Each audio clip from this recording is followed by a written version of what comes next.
राधे राधे भाई लोग, ध्यान देना है।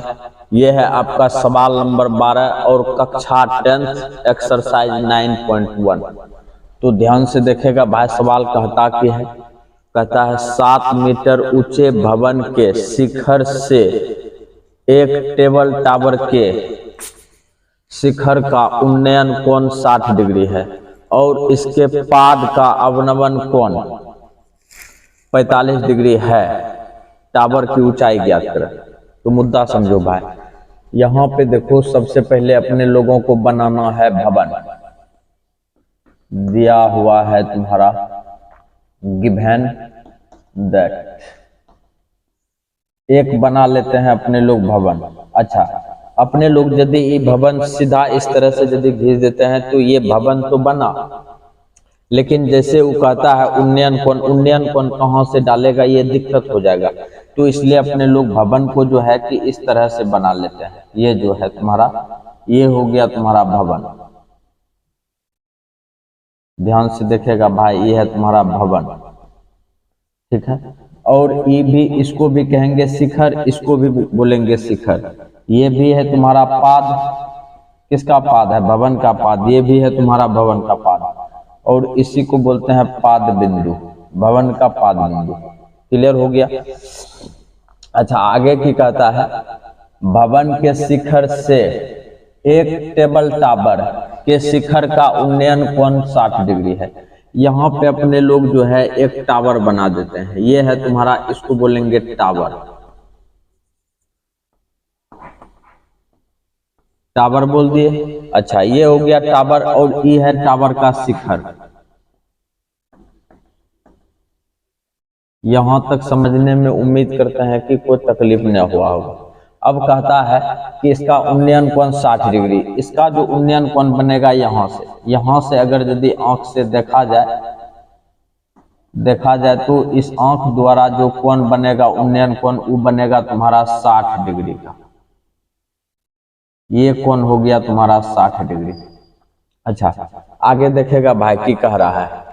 आगे कहता है कि और इसके पाद का अवनमन कोण। पाद किसका? ये जो है तुम्हारा टावर का पाद जो है ये कहलाएगा। ये हो गया तुम्हारा टेबल टावर और इस टावर का पाद कहलाएगा ये। और कहता है इसके पाद का अवनमन कोण 45 डिग्री। अवनमन कोण जो बनता है दोस्त, कैसे बनता है ध्यान से देखना। ये हो गया तुम्हारा अवनमन कोण, ऊपर से देखने से जो बनेगा। यहाँ पर यदि तुम आंख से देखेगा इस तरह से, तो यहाँ से देखने के बाद जो कोण बनेगा तुम्हारा, वो कहलाएगा तुम्हारा अवनमन कोण। और इसका मान है तुम्हारा कितना डिग्री? 45 डिग्री। बात को समझना। अच्छा, ये रेखा और ये रेखा समांतर रेखा है। समांतर रेखा है। यदि ये दोनों समांतर है तो ये कोण और ये कोण कहलाएगा तुम्हारा एकांतर कोण। ये यदि 45 है तो ये भी अपने मन से 45 होगा। क्लियर हो गया? अच्छा, मुद्दा समझना दोस्त। अब आगे की कहता है उस पर थोड़ा विचार करते हैं। 7 मीटर ऊंचे भवन। तो ये जो भवन बनाए थे ये है तुम्हारा 7 मीटर। अच्छा, ये यदि 7 है तो ये अपने मन से 7 हो जाएगा। काहे कि पिलर तो छोटा बड़ा दे नहीं सकता है भवन का। ये भी तुम्हारा 7, यानी कि ये दोनों तुम्हारा हो गया बराबर। क्लियर हो गया? अच्छा, इसको बोलेंगे अपने लोग अल्फा और इसको कर देते हैं बीटा। मान लिए इसका नामकरण कर देते हैं ए, बी, सी, डी और ये हो गया तुम्हारा ई। बात को समझना भाई। अपने लोग चलते हैं सबसे पहले कौन सी में? त्रिभुज बी ई डी में। ध्यान से देखना, बी ई डी त्रिभुज में चलेंगे। हमको हर हाल में ई डी चाहिए, ई डी। और ई डी जो है बीसी के समांतर है। यहाँ पे देखो, हम यहाँ पे लिख देते हैं DC पैरेलल है तुम्हारा किसके? BE के। BE के, तब ना इसका मान 7 था तो इसका भी 7 हुआ। यहाँ पे देखो लिखेंगे अपने लोग DC बराबर BE बराबर कितना सेंटीमीटर? 7 सेंटीमीटर। सेंटीमीटर नहीं, मीटर। फाइनल हो गया? अच्छा, अब अपने लोगों को पता चल गया BE का मान है तुम्हारा 7 सेंटीमीटर और अपने लोगों को ये पूरे ऊंचाई पूछता है कि कितना है। ये जो ऊंचाई है ये पूरे ऊंचाई पूछ रहा है, यानी कि स्पष्ट बोल रहा है टावर की ऊंचाई ज्ञात कीजिए। तो टावर की ऊंचाई ज्ञात करना है तो कहां से, ये तो टावर का ऊंचाई है, ये है टावर की ऊंचाई पूरे ज्ञात करना है कि है। तो मुद्दा समझो, ये अपने लोगों को 7 दिया हुआ है, अपने लोगों को 7 दिया हुआ है, इसका ऊंचाई पूछ रहा है। तो यहाँ पे अपने लोग इसका मान लेते हैं टावर की ऊंचाई है x। यदि तुम किसी तरह से घोलट पलट करके x का मान निकाल लेता है तो कम बन जाएगा, मुद्दा समझो। और यहाँ पे अपने लोग मान लेते हैं माना कि टावर की ऊंचाई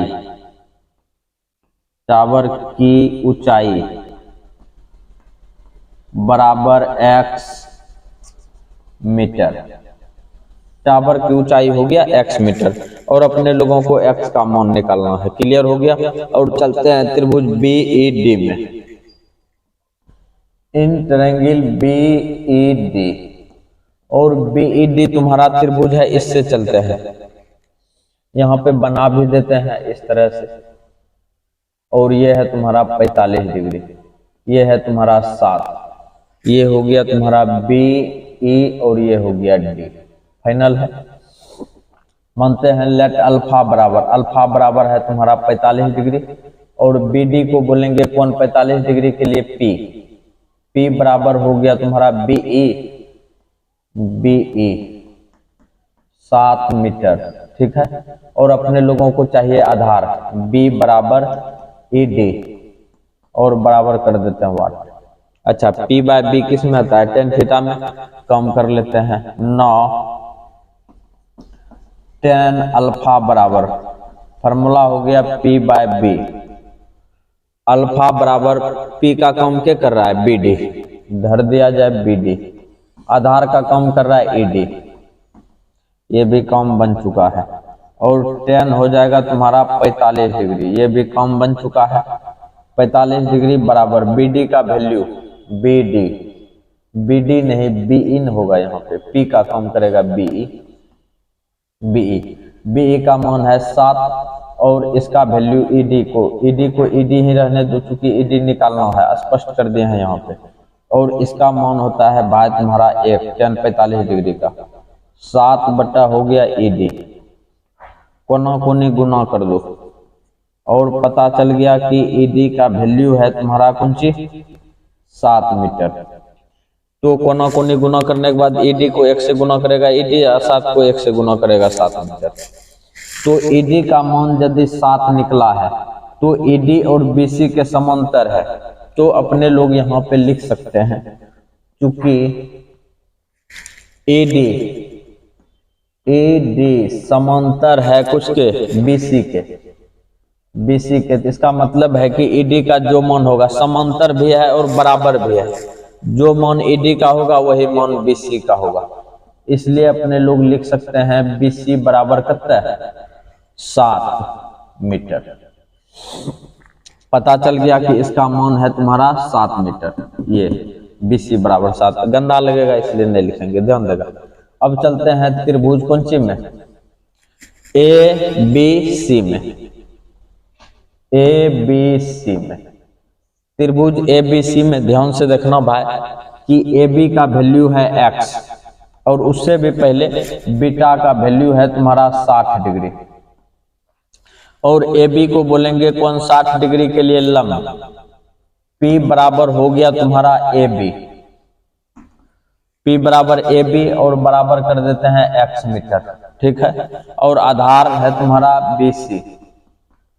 BC बराबर है तुम्हारा 7 मीटर। BC यहाँ पे दिख रहा है 7 मीटर। देखो, अब सेम डायलॉग में चलेंगे अपने लोग। x का मान चाहिए था। अच्छा, P और B दिया हुआ है, तो P और B tan और कोट दोनों में आता है, दो में से तुम कौन ले सकता है।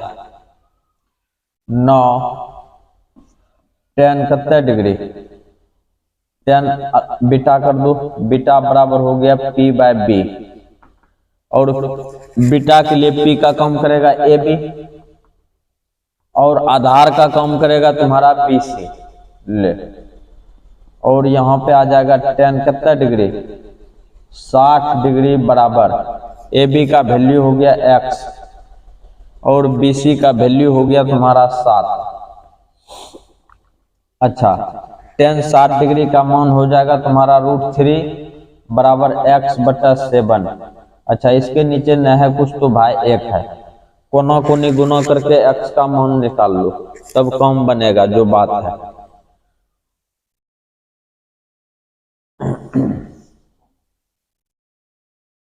ध्यान से देखना दोस्त।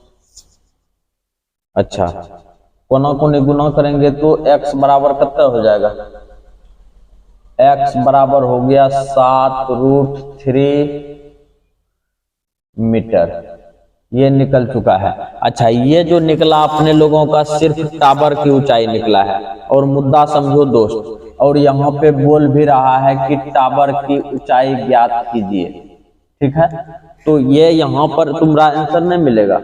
अब अगर यदि तुम लोगों को आंसर मिलाना है तो करना क्या है, यहाँ पे मिस्टेक क्या है लिखने में, टावर की ऊंचाई यहाँ पे देखो, भवन समेत टावर की ऊंचाई होता है यहाँ पे भवन।